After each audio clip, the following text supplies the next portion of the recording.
Bismillahirrahmanirrahim. Hello viewers. Assalamu alaikum warahmatullah. I'm Masum Billah, lecturer in English, Mojibjolina Foundation School and College. My dearest students, I hope you all are well, staying at home with your parents safely. I am also very fine by the grace of Almighty Allah. Today, I am going to start a class on connectors with the permission of the higher authority of Mojibjolina Foundation School and College because of this pandemic situation in this way. So, let's start our class. প্রিয় শিক্ষার্থীরা, আমি তোমাদেরকে একটা বিষয়ে class নিতে যাচ্ছি, সেটা হলো কানেক্টরস। তো প্রিয় শিক্ষার্থীরা, আমি কানেক্টরস এর উপরে ক্লাস নিতে যাচ্ছি। এই ক্লাসটা তোমরা নিশ্চয় কানেক্টরস তোমরা এসএসসি তে এই বিষয়টা তোমরা শিখতে পেরেছিলে অথবা তোমরা এই বিষয়টা জানো, কিন্তু today I am going to give you a class on connectors in a different way, because I know connectors versus linking words is very much closely related. So আমি তোমরা দেখতে পাচ্ছ connectors versus linking words, আমি দুইটা বিশেষ বিষয় লিখেছি। তো connectors, এই কানেক্টরস এর রিলেটেড আমাদের লিঙ্কিং ওয়ার্ডস পরীক্ষা আসে।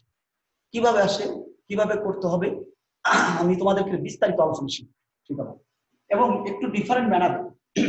তো তোমরা দেখতে পাচ্ছ আমি প্রথমে লিখেছি কানেক্টরস এর সংজ্ঞা, এপাশে লিখতে লিঙ্কিং ওয়ার্ডের সংজ্ঞা।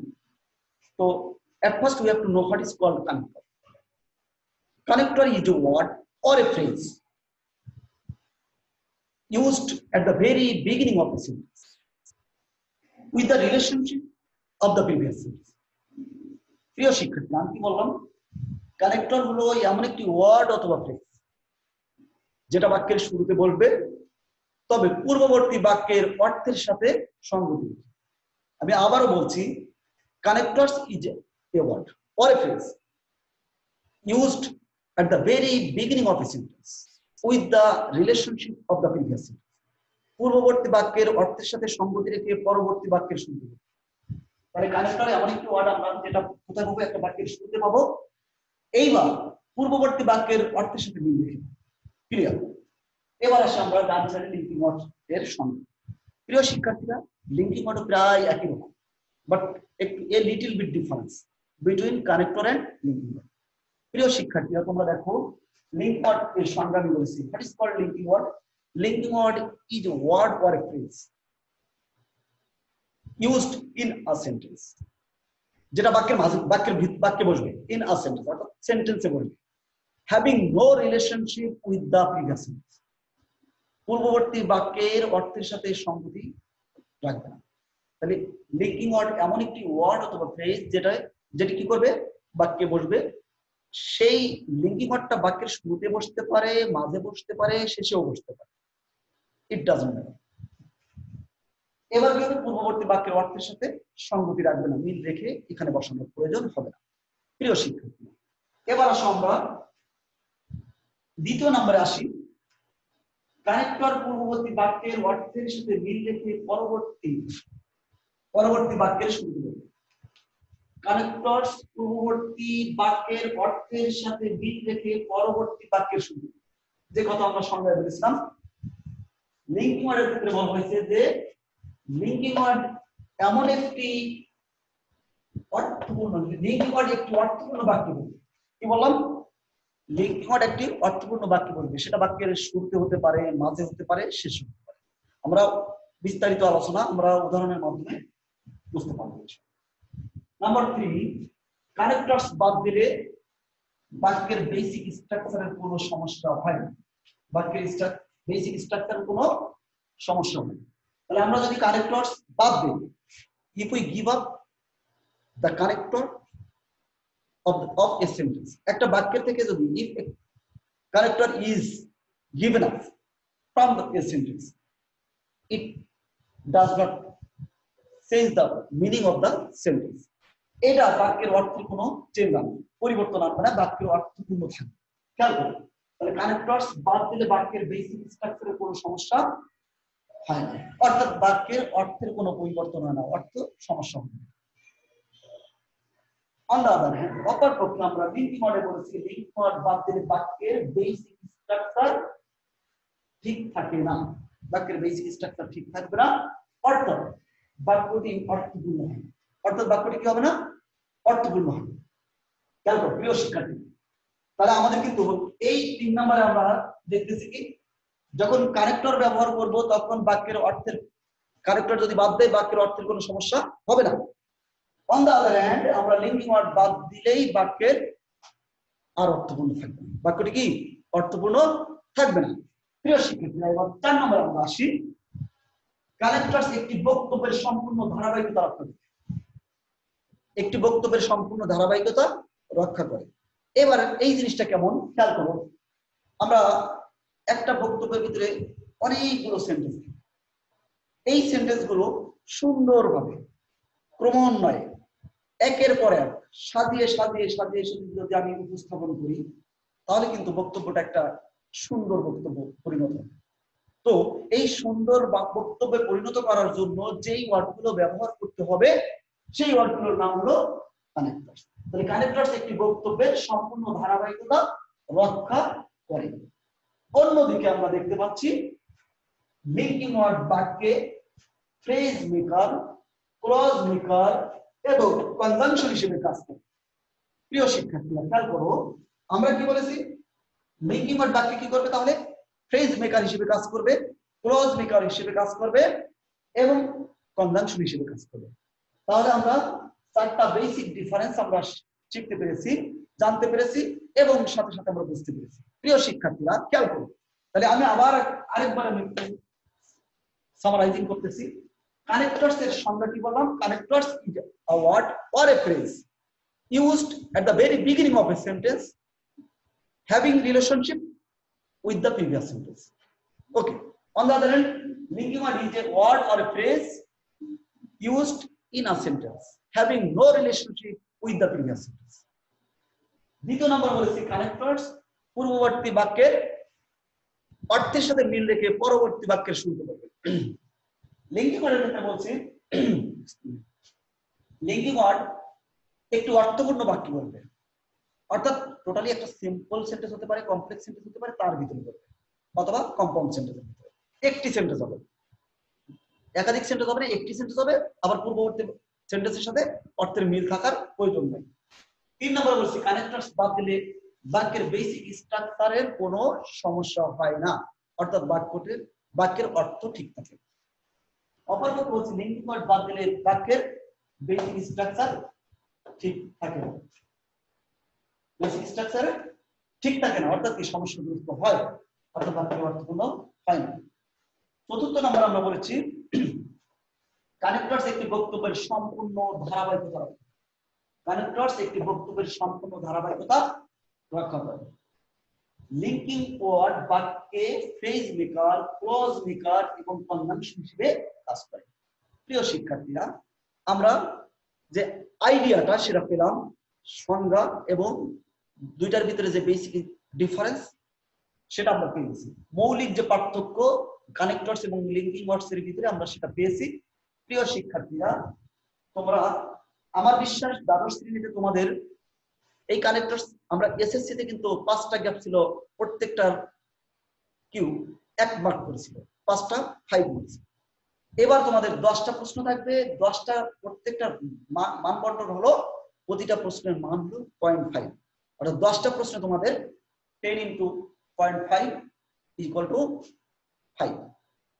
তো তোমাদের 10টা প্রশ্ন, 10টা গ্যাপ পূরণ করতে হবে 5 মার্কস, আর এসএসসি তে কি ছিল 5টা গ্যাপ ছিল 5 মার্কস। সুতরাং এবার একটু তোমাদেরকে ডিপলি জানতে হবে, মানে you have to understand or you have to be very much clear on connectors deeply. এবার খেয়াল করো, আমরা উদাহরণ দিয়েছি, এক্সাম্পলে আসি। Kamal is a student, easy sentence দিয়েছি, কামাল ইজ এ স্টুডেন্ট। এবার ফেরস্টা বলছি, dash he is a good singer. yes he is a good singer। প্রিয় শিক্ষার্থী তোমরা একটু খেয়াল করো, কামাল ইজ এ স্টুডেন্ট বাক্যটা কিন্তু সম্পূর্ণ শেষ। আবার হি ইজ এ গুড সিঙ্গার, আবার একটা বাক্য। এখন করা যাবে এই পূর্ববর্তী বাক্যের সাথে আর পরবর্তী বাক্যটা সম্পর্ক স্থাপন করতে হবে। পূর্ববর্তী বাক্যের সাথে পরবর্তী বাক্যের অর্থের সঙ্গতি রেখে যখন আমরা যুক্ত করব, এই যুক্ত করার ক্ষেত্রে যেই ওয়ার্ডগুলো বসে অথবা যেই ফ্রেজ বসে আমরা তার ভিতর থেকে যে কোনো একটিকে বেছে নিতে পারবো। প্রিয় শিক্ষার্থীরা আমরা যদি বলি also he is a good singer, আমরা কিন্তু আনসারটা সঠিক। আমি যদি বলছি আমি এখানে অলসো জায়গা যদি বলি moreover he is a good singer, that is also right. আবার যদি আমি এখানে ব্যবহার করি এই জায়গায় যদি আমি কথা বলি besides he is a good singer, besides he is a good singer. প্রিয় শিক্ষার্থী দেখো Kamal is a student, besides he is a good singer, Kamal is a student also he is a good singer, Kamal is a student moreover he is a good singer. যে কোনো একটি আমরা বসাতে পারবো, যে কোনো একটি কানেক্টরস আমরা এখানে ব্যবহার করতে পারবো। প্রিয় শিক্ষার্থীরা এখন প্রশ্ন হলো এটা কি কানেক্টরস না লিঙ্কিং ওয়ার্ডস? আমরা যদি প্রশ্ন করি আশা করি পারবো, কারণ আমরা বলেছি যে কানেক্টরস হলো একটি বাক্যের শুরুতে বসে। দেখো তো এটা কি শুরুতে বসেছে? শুরুতে বসেছে, ইয়েস অবশ্যই বসেছে। বাক্যের শুরুতে বসেছে, পূর্ববর্তী বাক্যের অর্থের সাথে মিল রেখেছে, জি রেখেছে। তাহলে পূর্ববর্তী বাক্যের অর্থের সাথে মিল রেখে পরবর্তী বাক্যের শুরুতে যেই ওয়ার্ড যেই ফ্রেজ বসে that is called a connector. তাকে কি বলে? কানেক্টর বলে। এবার আসি আমরা প্রিয় শিক্ষার্থীরা, আমরা এবার আসি দেখো লিঙ্কিং ওয়ার্ডের एग्जांपल আসে। খেয়াল করো he leads a very simple life. কি বললাম? He leads a very simple life. এইবার আমাদের গ্যাপ আছে, গ্যাপে কি দেব? He is a very rich man. আমি যদি বলি he leads a very simple life though he is a very rich man, যদিও লোকটি অনেক ধনী মানুষ তারপরে সে খুব স্বাভাবিক জীবনযাপন করে। তাহলে হি leads a very simple life দো, আমরা দো অলদো দুটোই ব্যবহার করতে পারবো।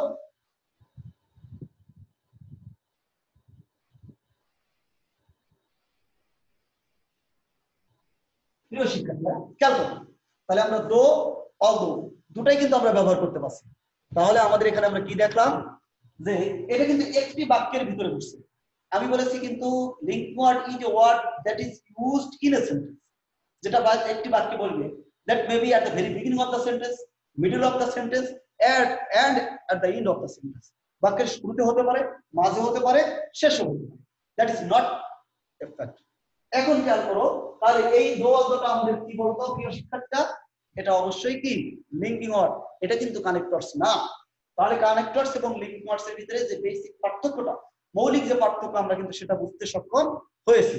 তাহলে আমাদের মনে রাখতে হবে যে কানেক্টরস পূর্ববর্তী বাক্যের অর্থের সাথে মিল রেখে পরবর্তী বাক্যের শুরুতে বসে, বাট লিঙ্কিং ওয়ার্ড একটি বাক্যের ভিতরেই বলবে, তবে সেটা বাক্যের শুরুতে হতে পারে, মাঝে হতে পারে, শেষে হতে পারে।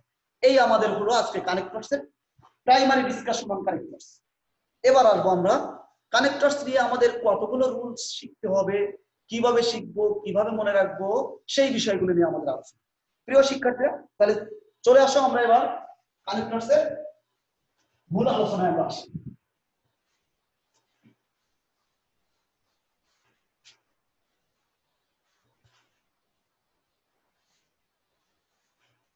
প্রিয় শিক্ষার্থীরা দেখো আমি তোমাদের এবার একটা ছন্দের মাধ্যমে তোমাদের কতগুলো রুলস শিখতে হবে সেটা আমি তোমাদের একেবারে I would like to make you understand very clearly, whatever it is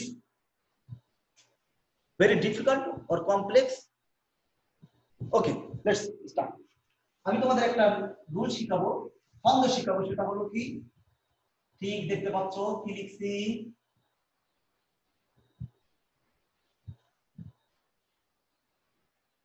fan boys. কি লিখছি বলো তো? Fan boys. এর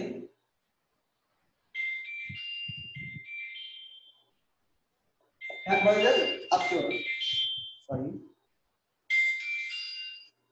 ফ্যান বয়েজের আত্মীয়রা। শর্ত থাকা সত্ত্বেও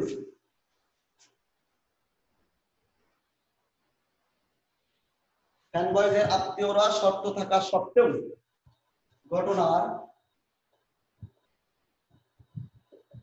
প্রকৃত অবস্থা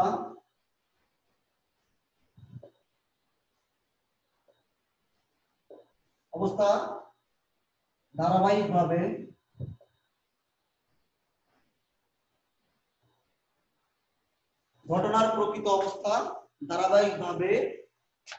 উদাহরণের মাধ্যমে প্রকাশ করে।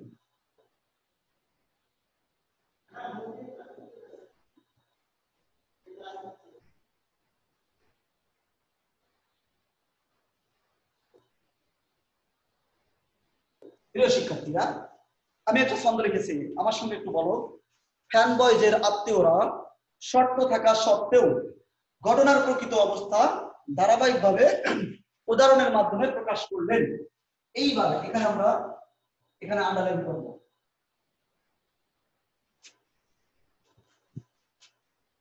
বুঝতে পারছো? এটার সাথে এটা সম্পর্ক, আর এন্ড এর সাথে আমরা খেয়াল করো এটার সাথে এটা সম্পর্ক। তাহলে এটা হলো নাম্বার 1, নাম্বার 2, নাম্বার 3, 4, 5, পাঁচটা নিয়ম পেয়ে গেলাম। আমরা এই বিস্তারিত আলোচনা করব। আত্মীয়রা এটা হলো 6, শর্ত হলো 7, সত্ত্বেও এটা হলো 8, ঘটনার প্রকৃত অবস্থা এটা হলো 9, ধারাবাহিকভাবে নাম্বার 10, উদাহরণের মাধ্যমে এটা হলো 11। প্রিয় শিক্ষার্থীরা, আমরা এই 11টা নিয়মের ভিতরে আশা করি এইচএসসি তে যেই 10টা গ্যাপ থাকবে, এই 11টা রুলসের মধ্যে আমরা 10টা গ্যাপ পাবো ইনশাআল্লাহ। তো এবার আসি আমরা একটু বিস্তারিত আলোচনা করব। আমরা এফ মানে কি মনে রাখবা? এফ তে ফর, এফ তে কি ফর, তাহলে ফর মানে কি? কারণ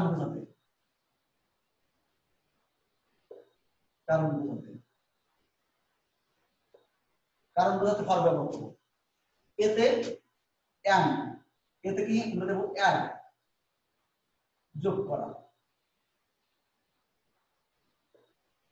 করা বোঝাতে কি লিখবো? এ মনে রাখবো, এন এবং ও।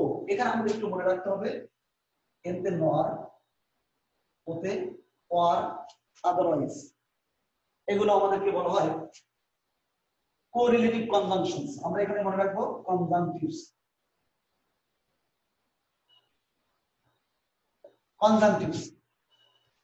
বি, এখানে বি এবং দেখো ওয়াই আছে, তাহলে কি? বাট ইয়েট, এটা হলো বিপরীতার্থক অর্থ বোঝাতে। তাহলে বিপরীত অর্থ বোঝাতে আমাদের যা ব্যবহার করব, বাট অথবা ইয়েট, এরকম রিলেটেড যতগুলো ওয়ার্ড আছে। এখন এস থেকে সো, ফলাফল বোঝাতে। আত্মীয়রা, দ্যাট মিন্স রিলেটিভস। আত্মীয় বলতে কি? অনেকগুলো রিলেটিভস থাকতে পারে আমাদের, রিলেটিভস। এই রিলেটিভস বলতে কি? রিলেটিভ প্রোনাউন হতে পারে, রিলেটিভ অ্যাডজেক্টিভ হতে পারে, রিলেটিভ অ্যাডভার্ব হতে পারে, নরমালি রিলেটিভস মানে কি? নরমালি অ্যাডভার্ব হতে পারে। তাহলে আমাদের কি?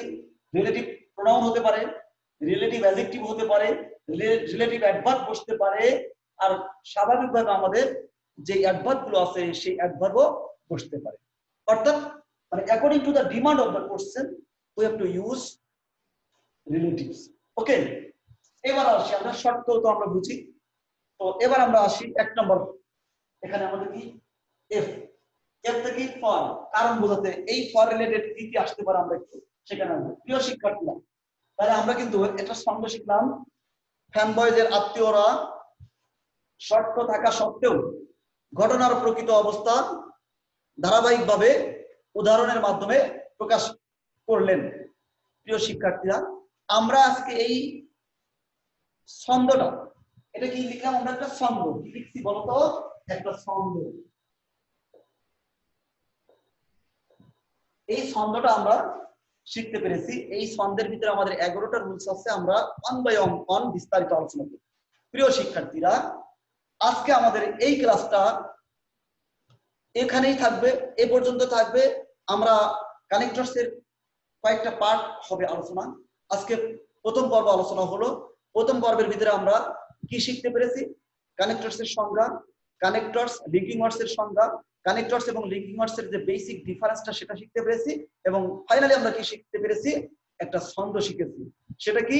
ফ্যানবয়েজ এর আত্মীয়রা শর্ত থাকা সত্ত্বেও ঘটনার প্রকৃত অবস্থা ধারাবাহিকভাবে উদাহরণের মাধ্যমে প্রকাশ করলেন। প্রিয় শিক্ষার্থীরা, আমরা আজকে এখানেই বিদায় নেব। সবাই ভালো থাকবে, সুস্থ থাকবে, নিরাপদে থাকবে, বাবা মায়ের কথা মেনে চলবে, সাথে সাথে একটু নিয়মিত পড়ালেখা করবে। ভালো থেকো। আল্লাহ হাফেজ। আসসালামু আলাইকুম ওয়া রাহমাতুল্লাহ।